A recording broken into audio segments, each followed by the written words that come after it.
Universal Robots pour la France. Voilà, j'ai un parcours industriel, j'ai été aux méthodes, à l'industrialisation, à la maintenance dans beaucoup de petites PME qui utilisaient massivement des technologies nouvelles. Je pense à la vision, je pense à la robotique.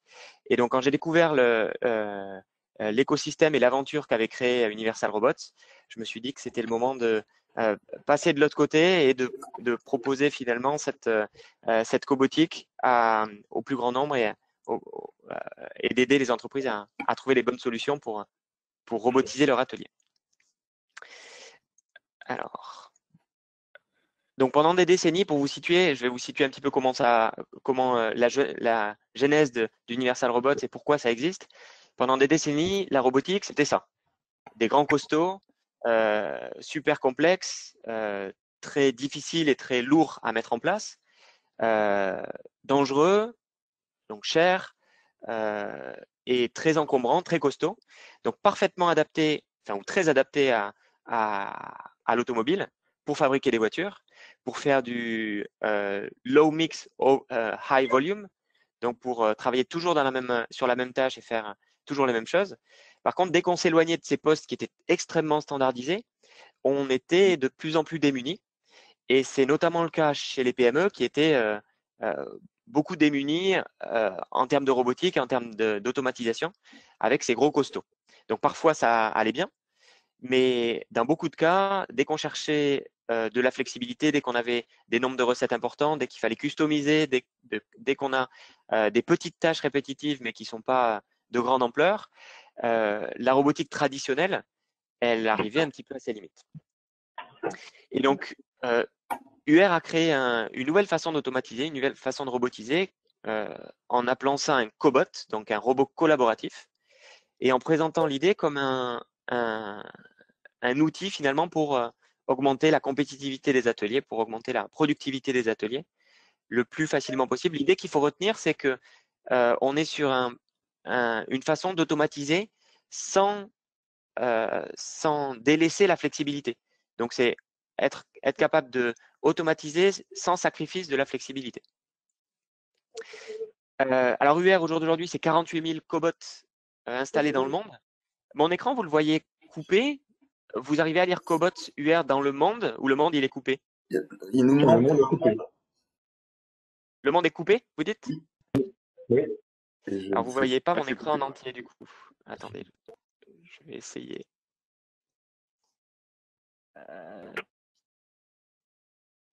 Alors, excusez-moi.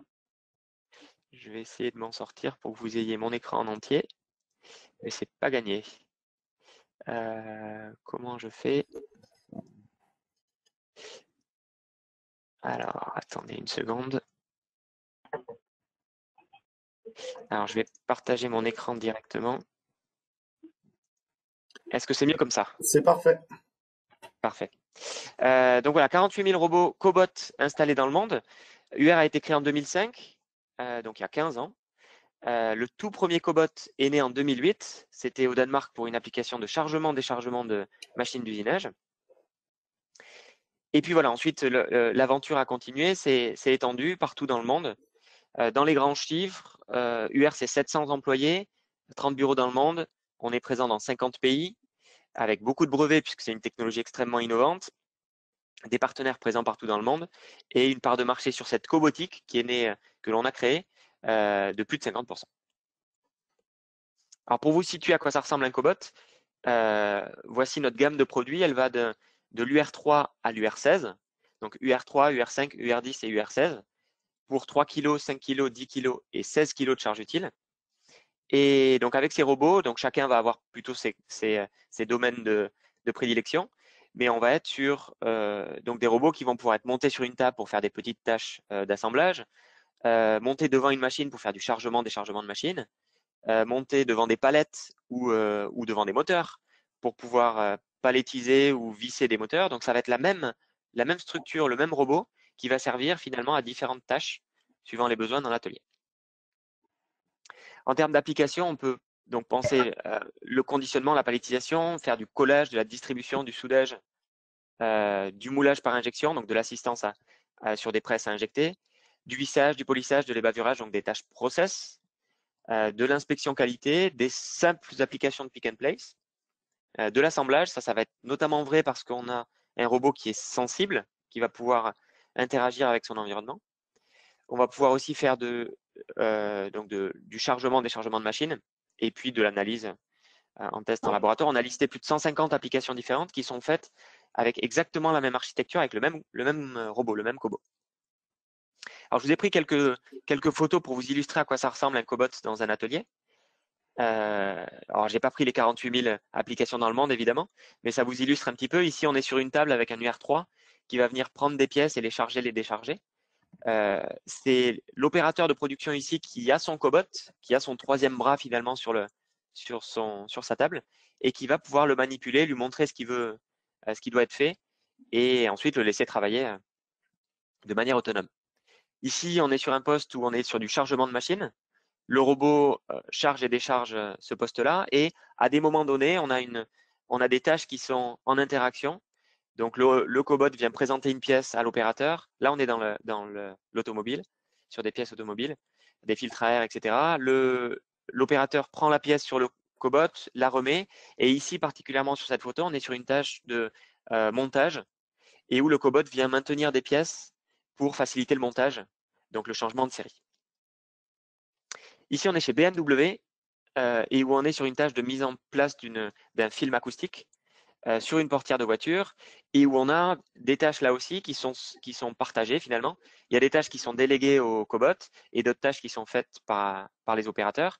La force ici du système, c'est qu'on n'a pas d'emprise au sol du tout. On a un poste qui est complètement ouvert et on a un cobot qui, s'il rencontre un câble qui est mal placé ou une difficulté lors de la mise en place de ce film, va pouvoir alerter son collègue d'à côté qui va venir lui donner un coup de main et remettre le câble comme il faut, etc. Donc, on a cette interconnectabilité, cette connivence entre le cobot et puis le membre de l'équipe à côté. Ici, on est sur de la fabrication de top case pour les motos. Donc là, on a une tâche de vissage qui est faite par le cobot. C'était la tâche la plus pénible pour l'équipe de production. Donc là, l'équipe de production fait des manipulations, des assemblages, positionne les pièces et entre les mains de l'opérateur, le cobot vient visser avec une alimentation automatique les vis de ces équipements. Et ici, alors là, c'est une image de quel était le rôle du soudeur précédemment et le rôle du soudeur maintenant grâce à son troisième bras cobotique. Donc, le soudeur va pouvoir continuer à maîtriser tout son process et son savoir-faire, mais avec un troisième bras qui va l'aider finalement à faire cette tâche-là et donc à ne pas être susceptible de souffrir de TMS, à le soulager de ces tâches-là qui étaient extrêmement répétitives et sur lesquelles son savoir-faire était moins mis en valeur qu'avec ce duo maintenant. Alors, un exemple d'innovation française, c'est une innovation faite par FTS Welding qui est à Tours, donc pas bien loin de chez nous, et qui a donc poussé la chose un petit peu plus loin en faisant un plugin. Alors, il y en a des centaines de plugins comme ça qui ont été faits par des experts. Et ici, on a une fonction où le soudeur vient souder une fois et ensuite, c'est le cobot qui réplique ça autant de fois dont on a besoin. Ça vous illustre une application qui n'était pas possible en robotique traditionnelle et qui est maintenant très facile avec un cobot. Pour résumer, entre robots traditionnels et robots collaboratifs, les robots traditionnels vont avoir une mise en service relativement complexe. Avec un robot collaboratif, tout va être beaucoup plus rapide et on est sur des délais de mise en place qui sont souvent de l'ordre de quelques jours, de quelques semaines, avec cette programmation très facile.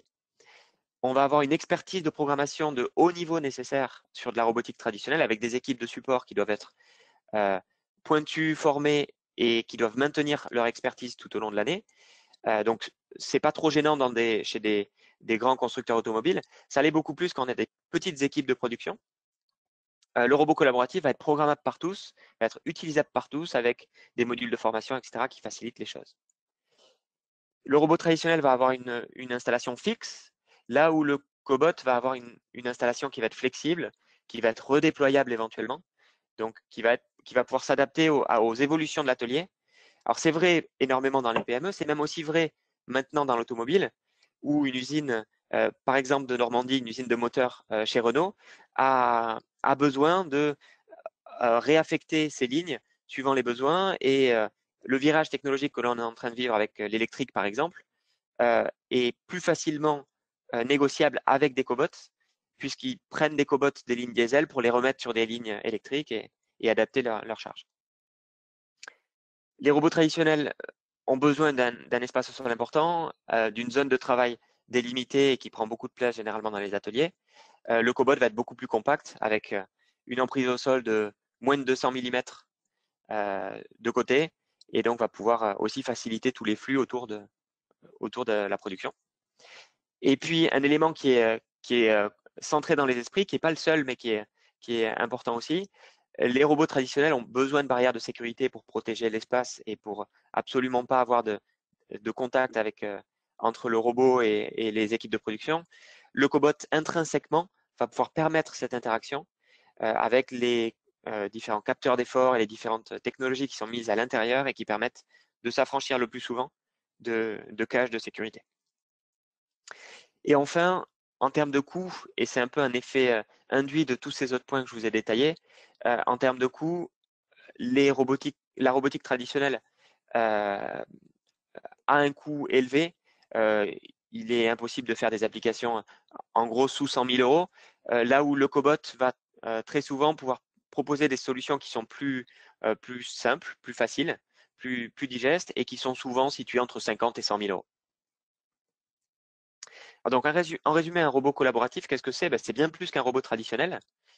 C'est un robot qui va favoriser des interactions avec l'utilisateur, qui va maîtriser sa force, sa vitesse, son environnement, qui va être plus léger que les robots traditionnels, donc plus déplaçable, etc. Emmagasiner moins d'énergie aussi. Qui va avoir un design mécanique sécurisant, peu intrusif, qui va avoir une programmation accessible aussi, accessible à tous, et qui va être capable aussi d'être flexible, d'être évolutif et d'être connecté à des équipements externes beaucoup plus facilement, beaucoup plus immédiatement que ce qui se fait sur la robotique traditionnelle. Alors dans l'automobile, en quelques points, UR est présent dans l'automobile dans 35 pays, chez les fabricants de véhicules. Tous les constructeurs automobiles mondiaux utilisent nos robots, même ceux qui n'utilisaient pas la robotique jusque-là. Je pense notamment à Lamborghini par exemple, ou à des gens comme Ferrari ou d'autres marques qui utilisaient différemment de ce qu'on connaît d'habitude. En France, on a une très forte densité d'utilisation de robots chez PSA et chez Renault. L'usine la plus cobotisée en France dans l'automobile, c'est l'usine de Normandie de Cléon, chez Renault. Ils ont plus de 100 cobots utilisés. Chez PSA aussi, ils sont beaucoup utilisés. Et aussi chez beaucoup d'équipementiers automobiles. Je pense à Continental, à Valeo ou à Hutchinson, qui utilisent massivement déjà nos cobots pour plein de petites tâches qui n'étaient pas très robotisables jusque-là. Pourquoi dans l'automobile en quelques mots? Ça permet, pourtant l'automobile, c'est des experts de la robotique traditionnelle, je dirais. Et ils ont toutes les compétences nécessaires pour mettre des robots traditionnels. Les grands points clés, c'est automatiser plus vite, être capable de faire beaucoup plus de projets plus rapidement et de semaine en semaine. Pas besoin de génie civil, pas besoin d'une logistique complexe avec une équipe de manutentionnaires pour arriver avec le Fenwick, avec toutes ces choses-là qui peuvent complexifier pas mal. La capacité de faire des nouveaux projets qui sont beaucoup plus simples et qui sont plus unitaires, plus faciles à déployer. Plus de facilité à travailler sur l'hypercompétitivité sans nécessairement arrêter la ligne. Donc, possibilité d'automatiser des lignes existantes et de les rendre plus compétitives. Gagner en espace, faire des nouvelles applications qui n'étaient pas possibles jusque-là. Et puis, cette capacité de redéploiement qui est utile de plus en plus dans les ateliers et même pour les gros mastodontes comme nos usines automobiles. Alors, je vous ai pris quelques vidéos très rapides que je vais balayer très rapidement, mais pour vous impulser un petit peu des idées dans vos esprits. Ici, une application de vissage avec deux cobots qui travaillent l'un à côté de l'autre avec de l'alimentation automatique de vis. Ici, on est sur du vissage d'écrou, donc sur des coupes qui peuvent atteindre plusieurs dizaines de newton-mètres. Pour certaines applications, même dépasser la centaine de newton-mètres. Donc des applications qui peuvent être assez costauds et qui précédemment étaient faites à la main avec des TMS assez assurés. Ici, une application de chargement, déchargement de machine sur des pignons pour l'automobile. Ici, une application d'inspection où on vient renifler des fuites qu'il pourrait y avoir sur un circuit sur les moteurs. Donc du test qualité. Ici, un contrôle qui est fait sur la voiture avec donc plusieurs UR qui viennent contrôler le véhicule sur une phase de test. Ici, une application de dépose de bandes adhésives, donc où le cobot vient faire toute une trajectoire sur une partie de la voiture. Et ici, une application, alors deux applications en une application de contrôle de jeu et affleurement, dont je pense que Edixia risque de parler juste après. L'application qui est aussi intéressante sur celle-là, c'est la mise en place du sigle de la voiture qui est fait jusque-là à la main chez tous les constructeurs automobiles, à ma connaissance, avec des gabarits, etc. Et où là, un cobot, grâce à sa sensibilité, peut venir appuyer le sigle de la voiture et donc faire cette opération qui était faite jusque-là à la main. Et vient contrôler ensuite. Voilà, et la dernière, c'est chez PSA. Alors, c'est pas la dernière d'ailleurs, mais c'est chez PSA en France, où on a carrément un cobot qui est monté sur une balancelle et qui vient faire les opérations de vissage qui étaient faites précédemment dans une fosse, donc sur le dessous de la voiture. Ça, c'était une application de peinture que je passe rapidement. Ici, une application faite chez Ford, où c'est intéressant parce que ils ont décomposé les opérations en petits îlots de 1 mètre carré finalement, qui sont déplaçables, qui sont réutilisables, etc. Et qui viennent lustrer, je dirais, la carrosserie, donc vérifier des petites problématiques qu'ils avaient sur la carrosserie, et qui est complètement adaptable. Donc là, ils ont un changement de format, quelle que soit la voiture. Les voitures suivantes, c'est des SUV, aucun problème. Les cobots sont réutilisés immédiatement. Voilà. Merci à tous et je suis là pour échanger avec vous sur vos questions et sur vos idées que vous pouvez avoir dans vos ateliers. Je vous ai montré exprès beaucoup d'applications chez les constructeurs automobiles, mais le robot UR a été dessiné au départ et avant tout pour les PME en réalité, pour les petits ateliers de production, pour les applications flexibles, etc. Donc, on couvre finalement tout le spectre depuis la toute petite PME ou la TPE jusqu'aux grands constructeurs automobiles experts en robotique traditionnelle. Voilà. Super. Ben, merci Adrien pour ces éléments. Ces éléments, c'était super intéressant. Puis c'est bien d'avoir un peu plus de visibilité sur ce que vous faites. Si certains d'entre vous souhaitent réagir très rapidement et poser une question à chaud, c'est possible. Sinon, on va enchaîner assez vite sur la présentation d'Elixia.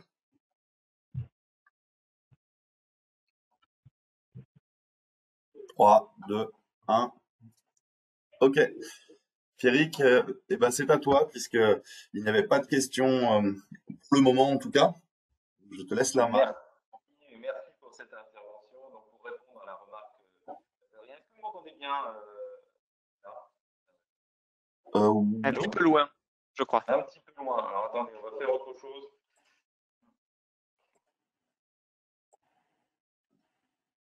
Ce sera certainement mieux comme ça. C'est beaucoup mieux, je crois. Oui. Donc je t'ai désigné comme présentateur, oui. Pierrick, donc tu peux prendre la main sur la présentation. Donc je peux prendre la main. Donc merci de me passer le relais, comme le disait Adrien tout à l'heure, et pour confirmer ce qu'il a dit, j'ai une petite intervention sur le jeu et affleurement, où on verra des robots UR en plus. C'est merveilleux. Sans ce... Alors, il faut...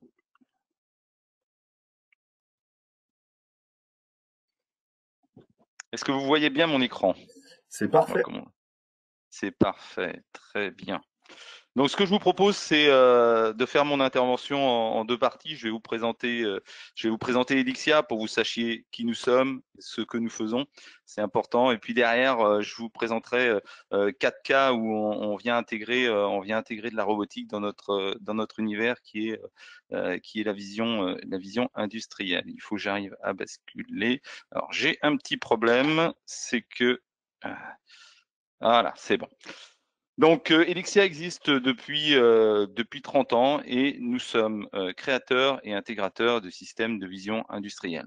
Ça veut dire quoi? Ça veut dire que nous créons des capteurs. Un capteur, c'est un éclairage combiné avec une caméra et on va récupérer une image que l'on va traiter, que l'on va analyser. Donc, on a nos propres softwares qui nous permettent d'aller analyser ces images et on est intégrateur puisqu'on vient s'intégrer dans l'environnement industriel, robotique, cobotique de nos clients. On a un objectif qui est relativement simple, faire gagner de l'argent à nos clients. Et comment? C'est en automatisant et en digitalisant le contrôle qualité de nos clients. Alors on est 35, on est situé près de Rennes, à Verne-sur-Sèche, on est 35 personnes environ. On investit de manière importante dans notre R&D puisque environ 15% de notre chiffre d'affaires est investi tous les ans dans notre R&D, dans de nouvelles applications, que ce soit des nouvelles applications hardware, on a parlé de capteurs, mais aussi dans des applications software. On intervient, on a une dimension internationale puisqu'on intervient dans le monde entier. On a des clients dans le monde entier. On peut citer des grands pays comme la Chine, comme l'Inde. On est présent aussi en Amérique du Sud et puis bien évidemment dans toute l'Europe. On intervient dans toute l'Europe et même jusqu'au Maghreb. Et puis on est relativement fiers parce que depuis qu'Elixia existe, on a installé plus de 5000 capteurs chez nos clients. Alors, on est organisé en grands domaines d'activité, ce que nous on appelle les domaines d'activité stratégiques. Et on a 4 grands domaines d'activité stratégiques. Le premier domaine, c'est l'inspection de surface. Donc, l'inspection de surface, c'est relativement simple à expliquer. On va rechercher des défauts à la surface d'une pièce ou à la surface d'un matériau. Le deuxième domaine d'activité, c'est la qualité d'assemblage, où là, on vient regarder si deux pièces sont bien assemblées. Alors, il n'y a aucune relation avec le soudage, c'est simplement tout ce qui est assemblage, comme les Lego, les assemblages de Lego. Voilà. Et on va regarder si les assemblages sont bien faits. Le troisième domaine d'activité, c'est le contrôle de fonctionnalité. Et on a un produit phare, ça me fait toujours rire quand je dis ça, parce qu'on a un produit phare qui sont le contrôle de fonctionnalité des phares, où on vient contrôler si le phare, en fin de ligne de production, une fois qu'il est fabriqué, si toutes les fonctionnalités du phare vont bien fonctionner et si l'éclairage est conforme à ce qu'on pourrait attendre. Et puis le dernier domaine d'activité stratégique, c'est le guidage robot, où on va référencer, on va chercher du référencement sur la pièce avec du robot et pour redonner de l'information de référencement au robot. On a dans nos compétences, on va agir suivant 4 grandes étapes. Donc la première étape, c'est de l'acquisition de données. On va aller au travers de nos capteurs rechercher de l'information. Alors au travers de nos capteurs et au travers d'une image. Cette information, on va aller ensuite l'utiliser pour extraire des caractéristiques via nos logiciels. Hein. On fait des capteurs, mais on fait aussi du logiciel. On développe nos propres logiciels. Derrière, on va aller faire de la classification. Et puis derrière, enfin, on va redonner l'information à nos clients au travers de différents outils, donc des interfaces on-machine, de la base de données, des outils statistiques ou des robotiques au travers de trajectoires.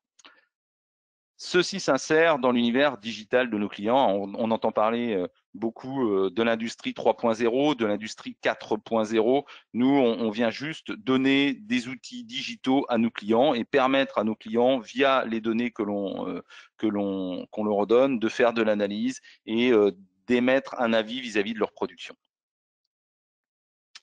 Alors, en parallèle et en complément, plutôt pas en parallèle, mais en complément de nos 4 domaines d'activité stratégiques, qui sont, je dirais, nos domaines de prédilection, on a une cellule recherche et développement. Je l'ai cité tout à l'heure, plus de 15% de notre chiffre d'affaires est investi tous les ans dans notre recherche et développement. Cette cellule recherche et développement va prendre des sujets qui sont hors spectre et va essayer de les traiter. Je dis bien essayer parce qu'on est dans la recherche et développement. Donc, par exemple, en 2019, on a réalisé au sein de la cellule R&D plus de 25 études. Et on traite ces études d'une manière formalisée par ce que nous on appelle le concept go-no-go. Alors le concept go-no-go, il sert à fiabiliser les projets. Et ce concept go-no-go, il est en quatre grandes étapes. Donc il y a la première étape qui est l'étape go-no-go, pure et dure. Qui est une étude gratuite qui est relativement courte. On prend les échantillons de nos clients et puis on va aller faire des essais au sein de notre laboratoire avec des capteurs, avec du matériel que l'on peut avoir sur place et avec les premières idées de manière, on va dire, standard. Donc ça, c'est la première étape. Elle est gratuite. C'est une étape relativement courte puisqu'elle dure 1 à 2 jours. Sous une semaine, vous avez un rendu. Après, ça dépend du planning de notre cellule R&D. Dans un deuxième temps, on va faire ce que nous on appelle un POC, Proof of Concept, qui peut être une démonstration sur site de nos clients. Parce que aller faire de l'étude sur un banc d'essai qui est dans notre environnement, c'est relativement simple. Maintenant, on s'aperçoit que les environnements du client peuvent être compliqués, peuvent être difficiles, et il est toujours bien d'aller se rendre compte de l'environnement industriel, l'environnement lié à notre client et lié à la chaîne de production. Derrière, on peut venir sur une étude de faisabilité. Alors, suivant les résultats que l'on peut avoir en go-no-go, on peut passer sur une étude de faisabilité qui permet là d'aller lever les doutes que l'on peut avoir. Si dans une étape de go-no-go, on sort 80% faisable et 20% potentiellement faisable, on ne va pas aller plus loin. Par contre, si on dit, voilà, il y a 50% des critères de la spécification demandée par nos clients qui sont bonnes et il y a 30%, on a de grosses incertitudes, il est toujours intéressant d'aller faire une étude de faisabilité. Alors cette étude est payante, elle peut aller jusqu'à l'achat de matériel, donc c'est quelque chose de lourd. Hein. Et puis derrière, naturellement, on vient sur le projet, sur la réalisation d'une machine. Alors, dans ce processus go-no-go, on a une nouvelle étape qui vient en complément de celle que je vous ai citée. C'est ce que nous, on a appelé le Studio Live. Alors, le Studio Live, c'est né du confinement. Au mois de mars, on s'est tous retrouvés confinés, à être obligés de rester en télétravail chez nous. Nos clients sont restés en télétravail. Et on s'est posé une question, on s'est dit, voilà, nos clients ne peuvent plus venir chez nous, nous ne pouvons plus aller chez nos clients. Comment allons-nous faire pour communiquer efficacement chez nos clients, en particulier en termes de go-no-go? On a eu l'idée de créer au sein d'Elixia un studio. Donc, on a transformé une salle en studio de démonstration. On a acheté des caméras, on a une table de mixage et on fait des webinars privés. Donc, un webinar privé, ça veut dire qu'on va monter une manipulation go-no-go. On va inviter notre client via des outils. Alors, nous, on utilise GoToMeeting, mais il y a tout un tas d'outils. Hein. Je ne fais pas de publicité. Et puis, on va réaliser la manipulation, et cette manipulation va être en live avec notre client qui va pouvoir interagir en direct. C'est-à-dire quoi interagir? Ça veut dire qu'il va pouvoir poser des questions, il va pouvoir demander des précisions, il va pouvoir demander à ce qu'on zoome sur une partie de la manipulation, une partie de l'échantillon. Il va avoir en retour les informations que l'on recueille via notre IHM. Donc, il va pouvoir faire, c'est une itération très très forte. Alors, c'est le concept restez au bureau et soyez protégés, parce qu'il va pouvoir le faire de chez lui ou de son bureau, assis bien tranquillement au chaud, sans avoir à faire un long trajet. Et en dernier point, on enregistre la session et derrière, on fait un montage. Donc, une session, c'est 1 heure, 1 heure et demie. Et puis, derrière, on fait un montage des moments forts. Et le client reçoit un enregistrement qui dure entre 10 et 15 minutes et qui lui permet d'aller retranscrire ce qu'il a vu en interne. Donc, outil très, très fort et qui a été très bien accueilli par nos clients. Alors, ça, c'était Elixia. Ce que je vous propose maintenant, c'est de vous proposer quatre cas d'études sur lesquels on a travaillé. Donc, on va parler bien évidemment de jeux à florement, comme je citais tout à l'heure, de contrôle de santé matière, de contrôle de pièces à base de fibres de carbone et de contrôle d'assemblage. Alors le jeu à affleurement, juste pour décrire ce que c'est un jeu à affleurement, sur votre voiture, vous avez entre le montant et les montants et les ouvrants, vous avez des interstices. Et ces interstices, ça s'appelle les jeux. Les jeux font partie de la qualité perçue de la voiture, et donc il faut naturellement s'assurer que ces jeux à affleurement sont bien faits. Donc jusqu'à il y a encore quelques années, les jeux à affleurement étaient mesurés de manière par l'humain à la main, voilà, à la main avec des petites cales. Une voiture, ça sort d'une chaîne de production environ toutes les 60 secondes. Quand vous avez 40 points de mesure de chaque côté, ben, il faut aller très très vite. Donc en gros, il y a 2 personnes de chaque côté qui ne font que ça. Donc ça, c'est le jeu à affleurement. Et donc le but très rapidement des constructeurs automobiles, ça a été de remplacer les opérateurs qui n'ont pas de valeur ajoutée par des robots. Alors, on a à Rennes un formidable outil qui s'appelle Excelcar. Donc, on a commencé dans notre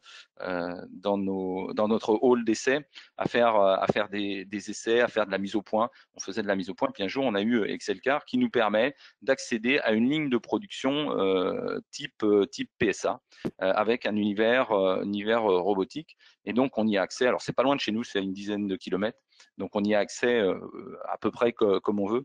Et c'est surtout que ça nous permet, nous, d'avoir accès à des robots. Donc, vous avez ici des robots UR, des cobots, qui vont nous permettre de faire tout ce qui est développement de nos stations de mesure de jeux à affleurement. Donc, le gros avantage, c'est qu'on n'a plus besoin de se déplacer chez nos clients pour aller faire des essais. Donc, par exemple, PSA, c'est à Sochaux, faut traverser la France, c'est une journée de voyage. On intervient sur prise de rendez-vous, bien évidemment, mais on peut intervenir comme on veut. Les journées sont beaucoup plus longues. Et nous, on a estimé qu'avec cet outil robotisé et cet outil Excelcar, on avait gagné environ 30% de notre temps. Donc c'est énorme. Et en plus d'avoir gagné 30% de notre temps, c'est qu'on a permis à nos clients de gagner du temps là aussi. Parce que l'environnement que l'on a chez Excelcar est le même environnement que l'on a sur une ligne de production. Donc avant, quand on intervenait, il fallait arrêter la ligne, pour faire les essais, et puis on passait beaucoup de temps en mise au point. La mise au point maintenant est faite chez Excelcar, et donc quand on intervient pour installer une station de mesure de jeu et affleurement, on a un gain énorme en termes d'installation et de mise au point, puisque tout a été fait en amont chez Excelcar. Donc, on estime qu'on a gagné environ 50% de temps chez nos clients. Alors, quand on dit 50% de temps, si vous me dites, ouais, vous y passez une journée, maintenant vous y passez une demi-journée, c'est pas tout à fait ça. On compte plutôt en semaines, voire en mois. Hein. Donc, avec plusieurs intervenants de notre part, donc ça, c'est important. Et puis, en termes de gains, puisque le sujet, c'est quand même le ROI, on a gagné les 2 opérateurs que je citais tout à l'heure, les 2 opérateurs de chaque côté. Maintenant, il y a 2 robots de chaque côté qui viennent faire le même travail, qui est une opération simple. Hein. On parle ROI et d'opération simple. Mettre une cale dans un interstice, c'est une opération relativement simple. Donc, si on estime à un opérateur, c'est entre 40 000 et 50 000 euros, le ROI, il est très rapide. Quand vous tournez sur 3, 4, 5 équipes, vous voyez, vous économisez très rapidement une station, ça peut être entre 300 et 400 000 euros. Sous un an, le ROI est atteint.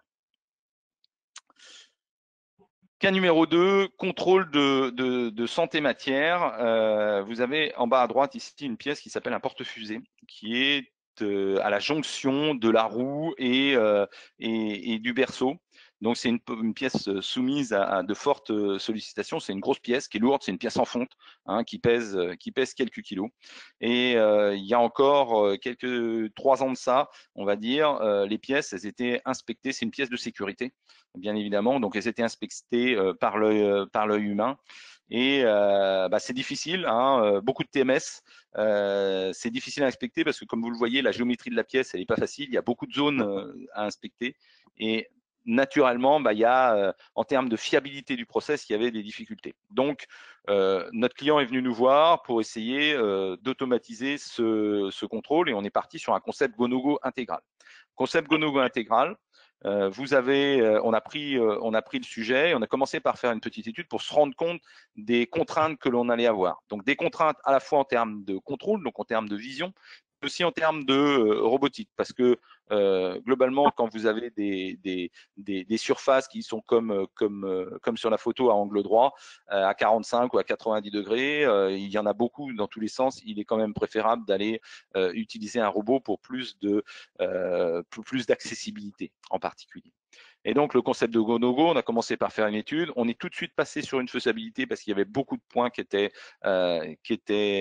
soulevés. Et cette étude de faisabilité a permis de redonner à notre client et à l'intégrateur mécanique robotique toutes les contraintes que l'on pouvait avoir en termes de trajectoire. Donc, on a vraiment déverminé, grâce au cobot, cette situation. Et naturellement, le transfert s'est fait de manière beaucoup plus facile. Alors, le gain estimé, on parle toujours de ROI, c'est 2 opérateurs par équipe. Le ROI se situe aux alentours d'1 an et demi. Cas numéro 3, le contrôle de pièces à base de fibres de carbone. Ça, c'est un sujet qui a démarré il y a longtemps, qui devient maintenant industriel et qui a été amené par Elixia. Donc, c'est un sujet qu'on a détecté en visitant des sociétés qui fabriquent des pièces de carbone. Donc, quand on fabrique une pièce de carbone, on vient poser une première couche. On vient contrôler cette couche pour s'assurer qu'elle est bien posée, qu'elle n'a pas de défaut. On vient poser une deuxième couche, on vient la contrôler. Tout ça, ça nécessite encore dans beaucoup de sociétés l'œil humain, l'intervention de l'œil humain pour aller faire le contrôle. 30% du temps de travail d'un robot de dépose de fibres est donc monopolisé par le contrôle. Donc, on a eu l'idée de développer un capteur. Très rapidement, on s'est rendu compte que développer un capteur, c'est bien, mais qu'il fallait un univers robotique pour s'inscrire dans les gains de productivité. C'est pour ça qu'on a développé un petit système robotique à base d'un cobot.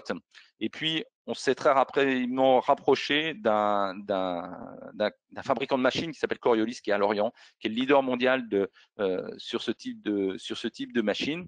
Et Coriolis nous a demandé d'intégrer notre capteur à son univers. Donc le capteur, vous le voyez, il est ici en bas à gauche, c'est la petite boîte grise. Et donc d'intégrer dans notre capteur dans son univers. Pourquoi ? Parce que maintenant, sur les machines Coriolis, le capteur Elixia fait le contrôle en temps réel. Donc l'avantage que l'on peut avoir avec ce capteur et avec l'intégration dans la cellule robotique Coriolis, c'est environ 30% de productivité. Alors comme ça, vous pouvez me dire, bon, c'est bien 30%, qu'est-ce que ça représente ? Il faut comprendre qu'une cellule robotique Coriolis comme ça, c'est 1,5 million d'euros. Donc, vous imaginez que quand un fabricant de pièces en carbone décide d'investir dans une machine, alors il peut investir dans une première machine, dans une deuxième machine, dans une troisième machine. Quand il est saturé, il va investir dans une quatrième machine. Ça, c'est dans un univers avec des gens qui contrôlent les pièces.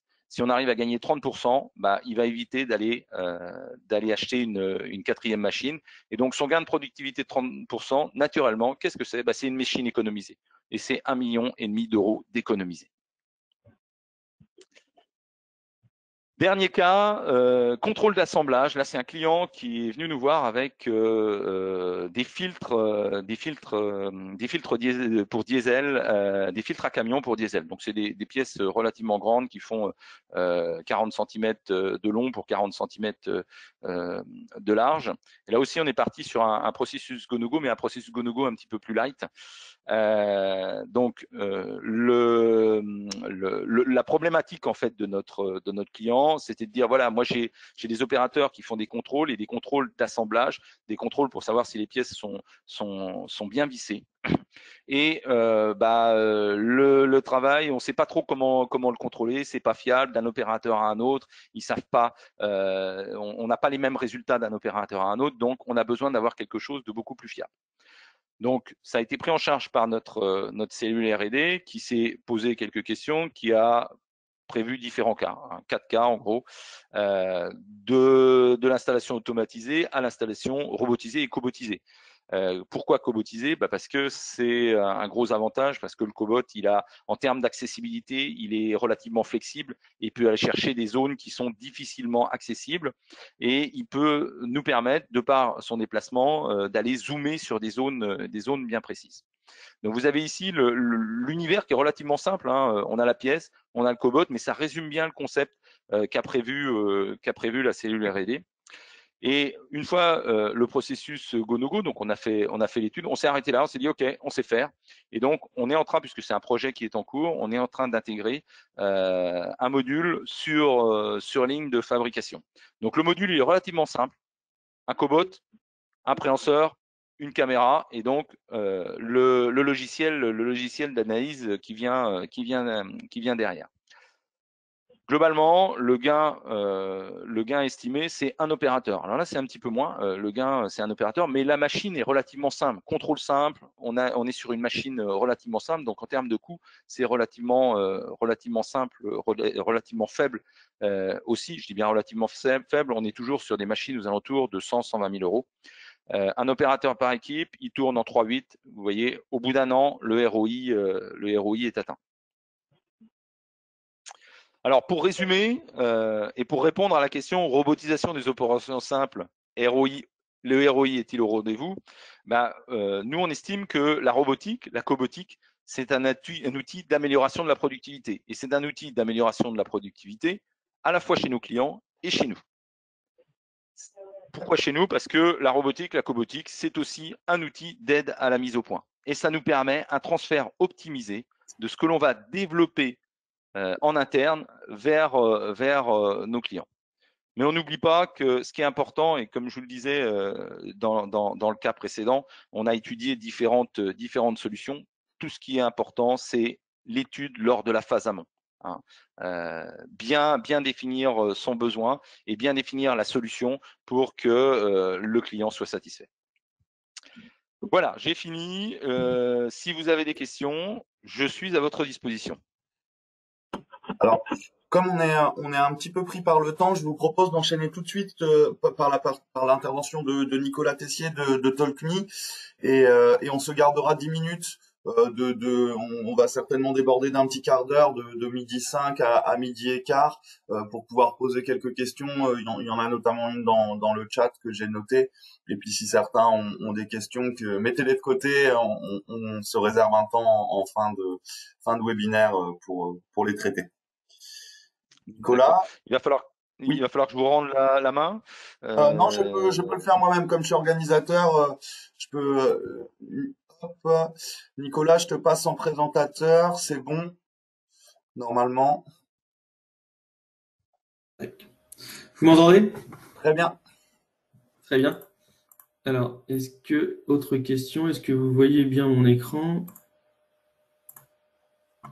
Oui, c'est bon? C'est parfait, nickel.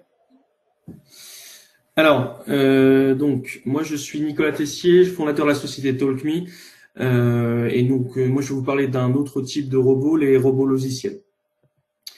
Donc, le titre est plutôt prometteur, mais c'est surtout pour vous alerter sur le fait que l'automatisation des processus via des robots logiciels ou autres technologies, c'est une des préoccupations premières à l'heure actuelle, notamment pour obtenir des gains de temps et de fiabilité. Alors, quand on parle d'automatisation des processus, on parle bien sûr de RPA, comme on a pu l'évoquer tout à l'heure, donc de Robotic Process Automation, où là, on met en place des robots logiciels qui vont pouvoir se substituer à l'humain sur certaines tâches répétitives et à faible valeur ajoutée précises. On parle également de BPM, donc de Business Process Management. Là, on va plutôt suivre des processus d'étape en étape, de bout en bout. On va pouvoir suivre des documents également de bout en bout pour des processus plutôt de validation, de gestion de contrat, de gestion des achats, par exemple. On parle également de data engineering parce que pour pouvoir automatiser des processus, il faut savoir s'interconnecter avec l'ensemble des systèmes existants et pouvoir également préparer la donnée. Mais également, parfois, l'automatisation n'est pas forcément dans le cadre du RPA ou du BPM. L'automatisation peut aussi tout simplement être ce qu'on appelle du scripting ou des développements sur mesure. Ensuite, on parle également d'intelligence artificielle, ou plutôt, je dirais, de machine learning, parce qu'il faut rendre aussi les robots intelligents pour qu'ils puissent faire du contrôle et prendre au fur et à mesure certaines décisions. Donc, voici un panel rapide des différents process que l'on peut automatiser. On note notamment tous les process autour de la finance. C'est un domaine dans lequel l'automatisation des processus est un peu plus en avant. Mais on peut retrouver dans l'ensemble de l'entreprise des processus à automatiser, que ce soit au niveau de l'exploitation, de la production, ou au niveau des ressources humaines, ou encore de la logistique ou autre.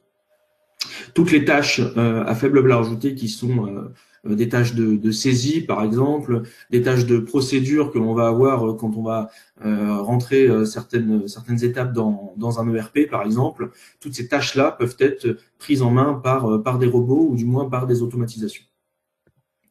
Donc les différents gains, je vous ai fait un petit panel rapide des gains. Il y a des gains évidents, hein, j'en parlais tout à l'heure, les gains de temps. On va pouvoir tout simplement se substituer à certains opérateurs qui sont sur des tâches à faible valeur ajoutée pour pouvoir les faire passer sur des tâches à plus forte valeur ajoutée. On a également des gains de fiabilité, hein, on va forcément diminuer les erreurs et surtout, ça permet de capitaliser sur la donnée qui parfois n'est pas présente partout. On va pouvoir également être beaucoup plus performant, gagner en productivité, en réactivité avec son client. Un robot, lui, peut être présent 24 heures sur 24, 7 jours sur 7, ce qui n'est pas forcément le cas d'une organisation humaine, mais également en sérénité par rapport à des salariés qui vont se retrouver sur des tâches à plus forte valeur ajoutée, qui vont être bien plus valorisées que sur les tâches qu'ils pouvaient avoir auparavant. Je vous ai mis quelques cas rapides sur des cas qu'on a pu voir au niveau de TalkMe, donc notamment avec la société Ipsen, où là on est sur l'automatisation d'un process complexe. Il y a des process très simples qu'on peut automatiser et il y a des process aussi parfois complexes. Sur ce processus complexe, donc Ipsen, société d'industrie pharmaceutique, qui fait notamment le produit Smecta ou Forlex.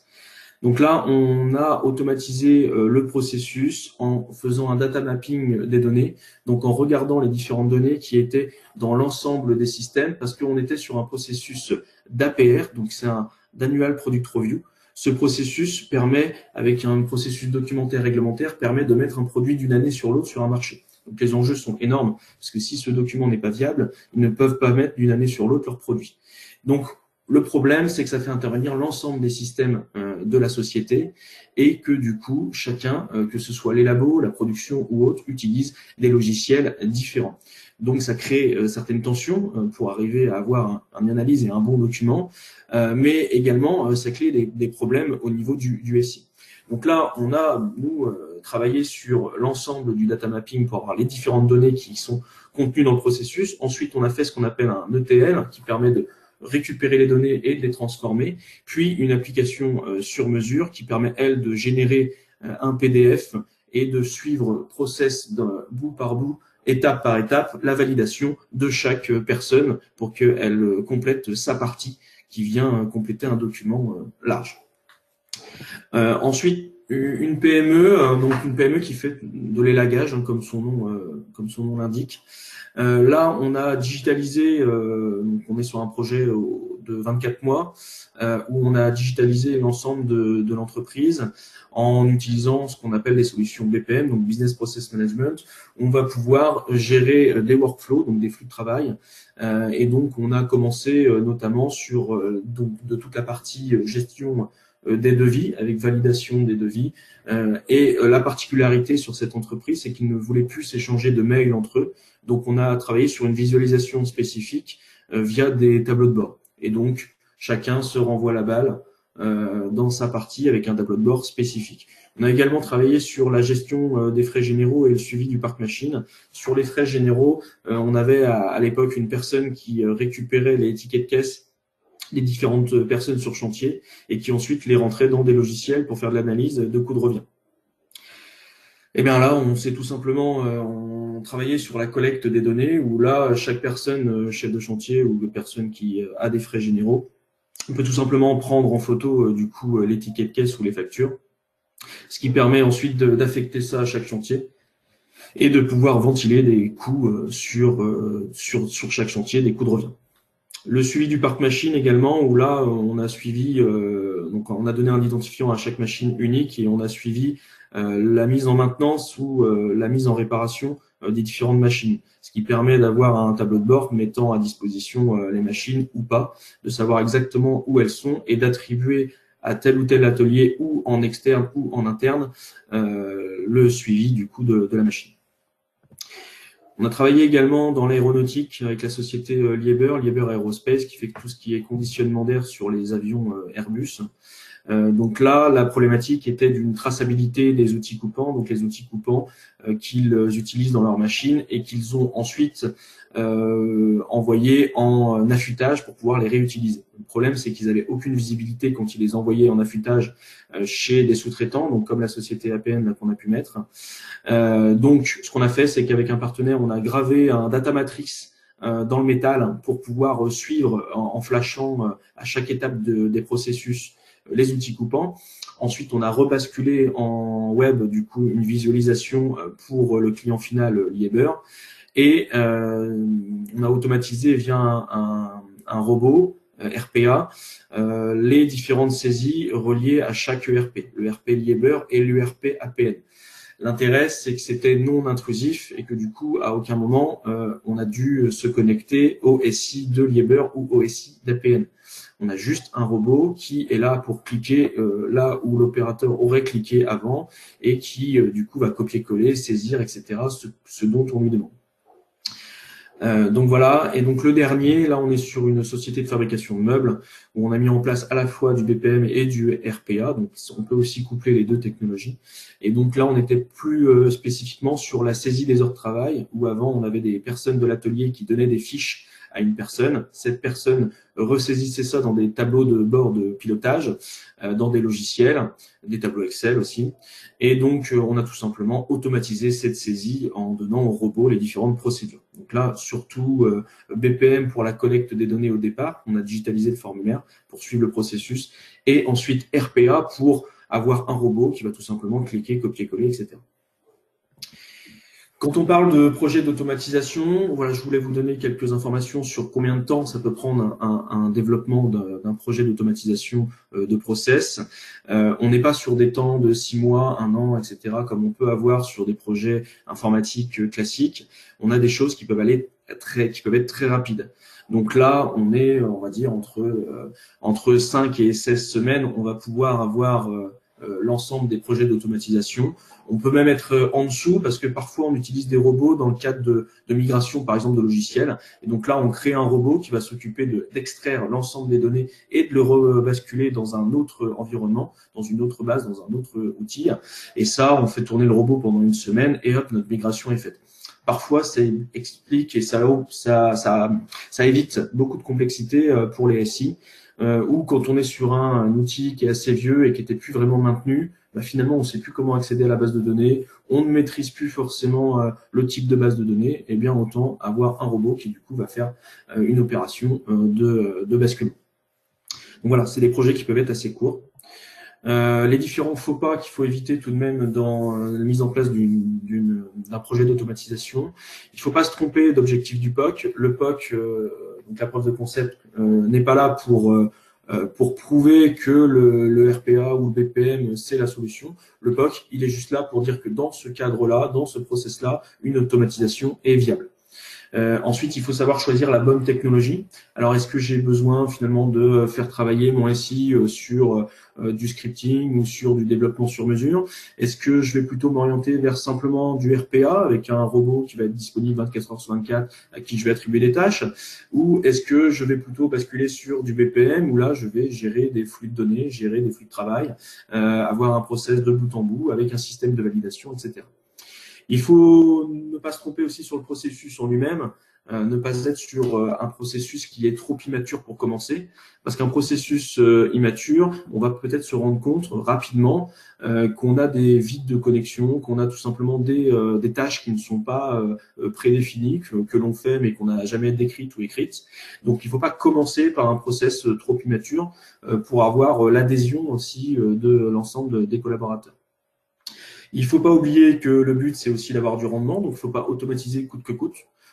Parfois, on n'automatise pas parce que c'est pas forcément rentable, ou alors on automatise pas le processus de bout en bout ou totalement. On automatise peut-être qu'à 80% parce que la dernière étape est nécessaire pour diverses raisons.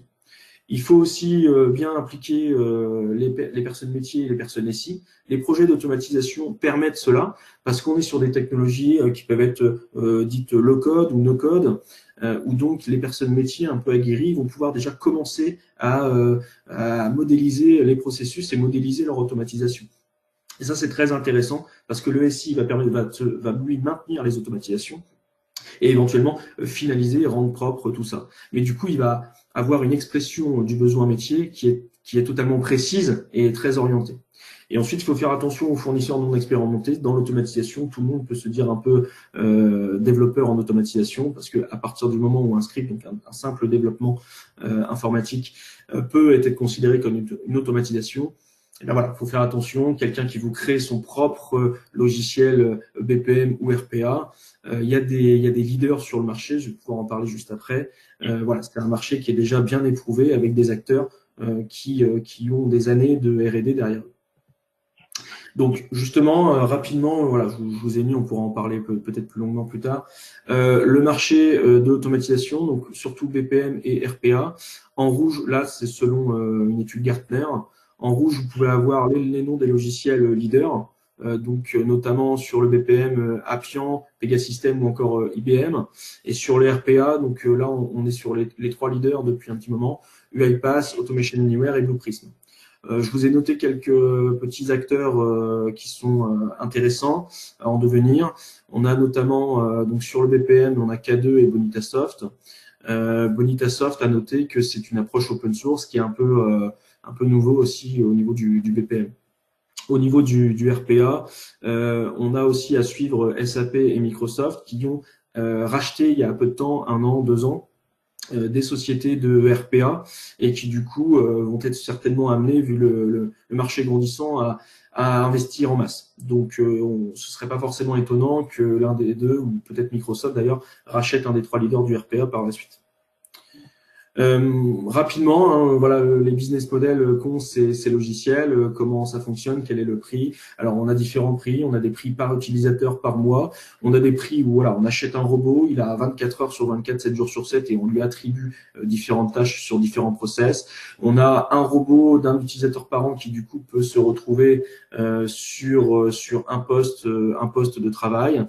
Et puis sinon, on a des approches plus classiques avec du licensing, donc c'est plus cher la première année, et ensuite on paye licence et maintenance pour X utilisateurs, ou encore de l'open source. Cette grille est une grille d'évaluation des process à automatiser. Nous, on l'utilise. Alors, il y a une ponctuation en haut qui a pas forcément été mise, mais le but, c'est comment on prend ces processus et comment on détermine s'ils sont éligibles ou pas à l'automatisation. Donc là, on prend différents gains de temps, fréquences, etc. On attribue certains points et tout simplement, après, on a des scores. Donc, quand on est au-dessus de 100 au niveau du score final, eh bien, là, c'est que l'automatisation est évidente. Et quand on est en dessous de 100 ou relativement en dessous de 50 aussi, tout dépend de l'effort d'automatisation. S'il est mineur, c'est-à-dire que si le temps de développement, il prend que 3 ou 4 jours, une semaine ou 2 semaines, bon, là, on peut éventuellement envisager de le faire tout de même. Et puis, s'il y a une urgence ou une douleur vraiment exprimée très très forte, on peut aussi se reposer la question. Voilà, j'ai fait rapide. Donc j'espère que ça vous allait. N'hésitez pas si vous avez des questions. Merci Nicolas, c'est vrai qu'on était un peu contraint par le timing. Merci d'avoir fait en sorte de nous tenir le délai. On avait 2 questions dans le chat. Je vous propose de commencer par la dernière puisqu'elle est en lien direct plutôt avec la thématique évoquée par Nicolas de Talk.me, et Laurent Giraud nous demandait comment se gère la cybersécurité et la propriété intellectuelle par rapport à ce volume de data sur le cloud. Alors, au niveau de la sécurité des robots, des applicatifs, nous, on s'intègre totalement à la sécurité qui est mise en place au niveau de l'entreprise. Alors, soit on est sur un robot que l'on va mettre on-premise et du coup qu'on va mettre directement dans l'environnement de l'entreprise avec son SI, soit on est sur un robot effectivement en mode SaaS, en mode cloud, et donc là, on va être en connexion sécurisée du coup pour que le robot puisse du coup se connecter au système. Soit on a un robot qui est simplement sur l'ordinateur d'une personne, l'ordinateur peut être crypté ou autre par exemple, et donc lui n'interagit pas avec le SI finalement dans ce cas-là. D'accord. Ok, très bien. Ce qui fait que ça évite d'avoir une faille, quoi. Ok. Est-ce que par rapport à votre interrogation, Laurent, vous avez eu quelques éléments de réponse?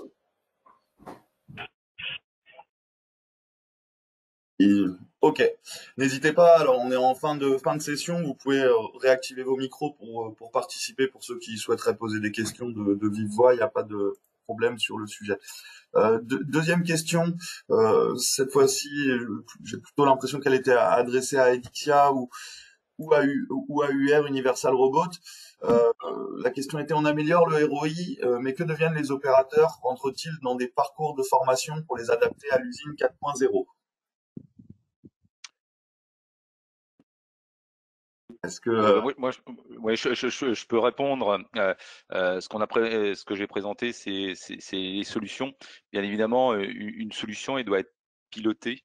Et nécessairement, on est amené à former les opérateurs qui faisaient des contrôles manuels à nos systèmes automatisés.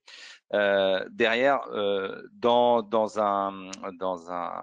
quand on a une entreprise qui veut faire des gains de productivité, qui veut automatiser, qui veut, allez, soyons clairs, supprimer des postes manuels, les gens sont très souvent reformés à d'autres tâches qui sont plus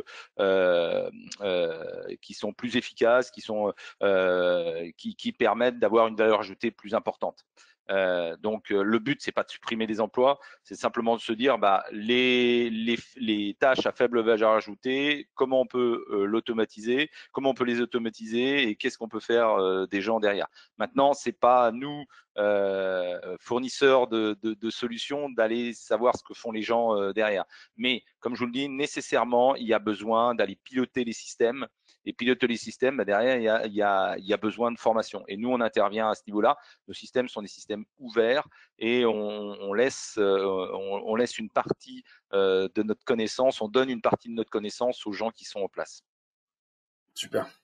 Adrien, est-ce que tu veux compléter? Oui, absolument. Je voudrais rajouter effectivement sur la volonté d'Universal Robots sur la cobotique, c'était de démocratiser cette robotique et de rendre finalement une robotique beaucoup plus accessible. Et elle se veut inclusive. Comme vous l'avez vu dans quelques images que je vous ai montrées, le rôle de l'opérateur, beaucoup plus que sur les technologies traditionnelles, je dirais, le rôle de l'opérateur est essentiel et on a cette volonté de mettre finalement le savoir-faire et l'expertise des équipes de production, qui est souvent extrêmement important, même au niveau opérateur d'ailleurs, au centre de la production et donner les bons outils. Donc l'approche est fondamentalement différente, je dirais, de l'automatisation traditionnelle que l'on vivait il y a quelques dizaines d'années. Pour ça, c'est pas qu'une question de technologie, c'est une question aussi d'accompagnement, etc. Je rejoins ce que disaient Nicolas et Pierrick sur l'importance de la formation. Chez UR, on a fait des formations en ligne, gratuites, disponibles pour tous. Ça, c'est inédit en robotique. Jusque-là, la robotique, c'était très exclusif et très élitiste, si on peut dire. Ceux qui sont roboticiens, ils sont roboticiens. Ceux qui ne sont pas roboticiens, tant pis pour eux. Ici, on est sur une technologie qui est beaucoup plus accessible et qui a beaucoup plus de niveau de lecture et beaucoup plus de progressivité finalement dans le parcours des gens. Et donc, ce qu'on vit dans les ateliers au quotidien, c'est que c'est vraiment les équipes de production qui ont la main sur leur outil et qui manipulent le cobot et qui l'ont. C'est pas une boîte noire, c'est tout le contraire. Le deuxième volet à ça, c'est que le deuxième argument, c'est que beaucoup notamment les PME d'ailleurs, mais en France, les PME qui ont utilisé les cobots sont celles qui ont été qui ont pu croître et qui ont pu du coup embaucher. Donc, il y a souvent cette idée de plus on va mettre des robots, plus on va perdre des gens. C'est tout le contraire qui arrive en réalité. La réticence et l'inquiétude est justifiée, mais dans les faits, il se passe en réalité tout le contraire. Voilà. Super, merci Alors, pour Moi, ce... je, Oui, moi, je voulais rebondir sur ce que disait Adrien, juste pour mettre en avant quelque chose, c'est que nous, on a beau utiliser des cobots, des robots, plus des cobots que des robots d'ailleurs, on n'est pas roboticien. Hein. À la base, c'est pas notre métier. Par contre, on utilise des cobots et c'est vrai que la simplicité d'utilisation, alors il faut avoir quand même quelques compétences en programmation, mais c'est des choses relativement simples à faire. Et chez nous, on n'a pas des ingénieurs roboticiens. Voilà, c'est important à souligner. Comme le disait Adrien, un cobot, c'est relativement simple et ça s'insère de manière simple dans un univers industriel. est-ce est-ce que que... je peux intervenir? C'est Laurent Giraud. Bien Moi, sûr. j'avais une question par rapport à ce qui a été dit. Alors, pas l'intervenant précédent, mais l'intervenant d'avant. Alors, moi, je suis issu d'une génération où j'ai implanté des robots Puma, enfin, dans des groupes comme Delphi, mais il y a 30 ans de ça. Sauf qu'aujourd'hui, par rapport à tout ce que j'entends, c'est que aujourd'hui, quand on réfléchit à une implantation d'usine, on va dire, dans le monde de demain, puisque tout le monde nous parle du monde de demain, hein, d'une usine 4.0, c'est que on n'est plus assujetti aux facteurs humains de la même façon, puisque si on embauche aujourd'hui du personnel, on n'a plus affaire aux mêmes personnes avec le même niveau de connaissances intellectuelles et voire éducatives par rapport au fait que l'on doit travailler sur des lignes automatisées qui ont une couche de data phénoménale, parce que aujourd'hui la difficulté, c'est que je pense que la couche de data, faut l'exploiter, et l'exploiter, ça demande, je pense, des connaissances et une formation que moi je n'ai pas d'ailleurs. Hein. Moi, je prends l'exemple des plateformes pétrolières qui étaient énormément automatisées. Quand on voit le pourcentage de volume d'informations qu'ils avaient et ce qu'ils pouvaient en retirer, c'était 1%, quoi. Et moi, je me dis aujourd'hui, ok, pour passer au monde de demain, dans ce monde complètement, on va dire, automatisé, puisque de toute façon, on y court à grands pas, c'est ce qui va arriver. Hein. Et qu'est-ce qui va se passer avec le facteur humain d'aujourd'hui, quoi? On a, je pense, des gens qui ont des capacités et qui sont ce qu'elles sont. Qu'est-ce qui va se passer, enfin, vis-à-vis du facteur humain avec tout ça, quoi? C'est moi mon interrogation, elle est là. C'est vrai que c'est une très bonne cette évolution, elle est forcément, on peut pas faire autrement de toute façon. On est obligé d'y aller de par la mondialisation. Mais qu'est-ce qui se passe pour enfin, pour l'ensemble de ce facteur humain, quoi? Alors moi, je vais essayer de. C'est un très vaste sujet, donc moi je vais juste apporter deux petits mots à ça. Les effets positifs de tout ça, ils sont indéniables effectivement, et c'est pas on est forcé d'y aller, c'est que, à mon sens, et c'est là pour le coup très personnel, mais notre capacité que l'on va avoir à utiliser des solutions plus modestes pour automatiser des équipes de production plus petites va changer le visage de l'industrie d'aujourd'hui. Et on ne parle même pas de demain, on parle d'aujourd'hui. C'est-à-dire qu'en termes de mondialisation, etc., le fait qu'on puisse produire localement avec des petites unités de production, etc., va changer complètement les choses. Et heureusement, parce que c'est un des leviers que l'on peut utiliser pour la réindustrialisation de la France. Et être capable de réindustrialiser les territoires avec des petites équipes de production qui font des produits localement pour un marché local, etc. Pour revenir sur ce que vous disiez sur les data, etc., moi, et là je parle vraiment à mon nom à moi, qui vient du lean management, du lean manufacturing, etc., et des choses très terrain, à mon sens, le plus important, c'est de mettre les bons outils dans les bonnes mains, finalement. Les bonnes mains, on les a. Et on n'a plus des opérateurs aujourd'hui comme on les avait il y a 30 ans. Il y a deux caractéristiques. La première caractéristique, c'est qu'on n'a plus personne qui va travailler pendant 40 ans à prendre une pièce et à la mettre à côté. Il faut oublier ça, ça n'existe plus, il n'y a plus personne qui veut faire ça. Et la deuxième caractéristique, c'est qu'on a des gens qui arrivent sur le marché maintenant qui sont beaucoup plus technologiques qu'avant. Tout le monde a des tablettes chez soi, tout le monde a des écrans, tout le monde est familiarisé avec tous ces outils informatiques. Et donc, c'est une chance pour nous dans l'industrie de pouvoir tirer parti de ces connaissances que tout le monde a, finalement. Donc, je suis très optimiste, moi, pour aujourd'hui et pour demain, de l'évolution que l'on est en train d'avoir. La cobotique, c'est un des outils, mais il y en a plein d'autres. Et donc, je suis très enthousiaste et très, très content de vivre cette révolution industrielle qu'on est en train d'avoir, sur laquelle on parle de beaucoup de choses sur pardon, je prends un peu de temps, mais sur l'industrie 4.0, sur la data, etc. ça va être une chance phénoménale. Et l'exemple de Nicolas avec TalkMe est génial. Des nouveaux outils qu'on peut créer, etc. Moi, je crois fondamentalement à la place de l'homme dans l'industrie, à le mettre au centre de l'industrie et à lui donner les bons outils pour qu'il ait la bonne vision de ce qui est en train de se passer avec toute la data qu'on lui mette à disposition, et puis qu'il ait les outils pour produire le plus efficacement possible. Voilà. Désolé d'avoir pris 2 minutes de plus. Pas de souci. Juste J'espère, rapidement, Laurent, que ça répond à votre… Oui, la réponse me va bien. Juste rapidement, je peux rajouter quelque chose.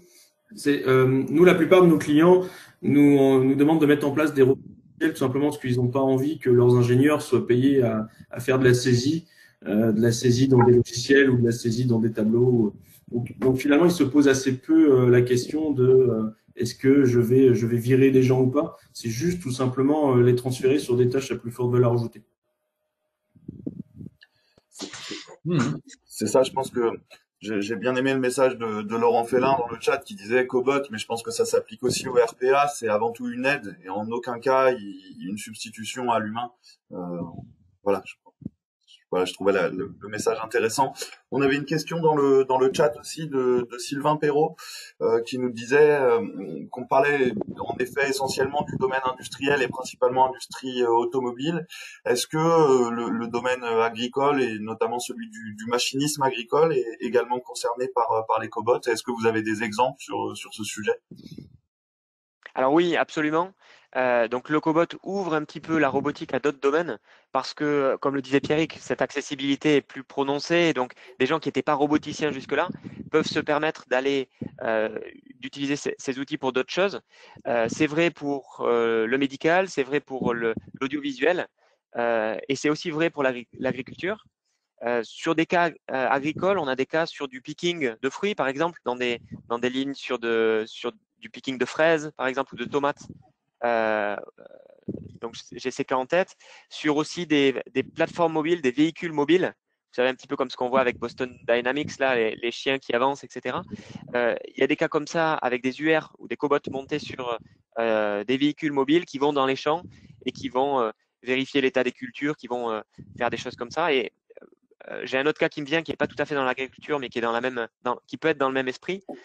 C'est sur de l'inspection de pales d'éoliennes, sur une nacelle avec un cobot monté qui va venir inspecter et même réparer les pales d'éoliennes. Et ensuite, pour refaire un petit peu le lien sur l'agriculture et sur ce qu'on se disait sur la production française et les productions de petites TPE-PME, les cobots sont de plus en plus utilisés dans des usines de production toutes proches, juste après les champs, dans des coopératives, etc., pour pouvoir conditionner, pour pouvoir manipuler des bouteilles de vin, pour pouvoir faire des choses comme ça. C'est des tâches qui étaient très difficilement robotisables jusque-là parce que c'était tout de suite des grosses machines et tout de suite des énormes investissements qui collaient pas avec les besoins de l'atelier. Et puis en plus, il y avait cette notion de flexibilité et d'adaptation. Tous les fruits sont différents et donc où on fait des choses qui sont très hautement technologiques pour identifier les fruits, arriver à les localiser, les sélectionner, etc. Où on a des outils qui s'adaptent finalement très facilement aux pièces qu'on manipule. Donc voilà comment faire le lien un petit peu entre agriculture et puis industrie. Super. Alors moi, on va devoir conclure malheureusement. On a un temps dédié d'ouverture de la plateforme et on se rapproche doucement du moment où ça va couper pour tout le monde. Alors en guise d'ouverture, je trouvais intéressant la question de la formation et sur la formation des opérateurs et elle me permet de faire le lien avec un événement ID4Car que nous organisons donc en date du 13 novembre prochain, toujours dans le cadre des Meetup for Industry d'Antoine et qui concerne justement la formation des opérateurs et le fait d'identifier quelles solutions efficaces sont à notre disposition en 2020. On aura notamment SpeechMe, Clarté et Synergies qui sont des adhérents ID4Car qui viendront nous présenter leurs solutions. Voilà, je vous invite pour ceux qui se posent des questions sur comment accompagner vos opérateurs dans la mise en place de ces nouvelles solutions et comment les former à l'usage de ces nouveaux outils, à venir participer à ce prochain webinaire. Merci bien évidemment à nos 3 intervenants pour la qualité des présentations et puis les réponses aussi aux questions qu'ils ont pu apporter. Donc merci à Adrien Poinceau d'Universal Robot, à Pierrick Boisselier pour Edixia Automation et à Nicolas Tessier de TalkMe. Merci pour votre agilité dans l'organisation aussi de cet événement dont vous avez fait preuve malgré les petites contraintes de dernière minute. Et voilà, j'ai envie de dire qu'on touche au bout. Donc, merci aussi à vous pour votre participation. Merci à tous bonne pour cette journée.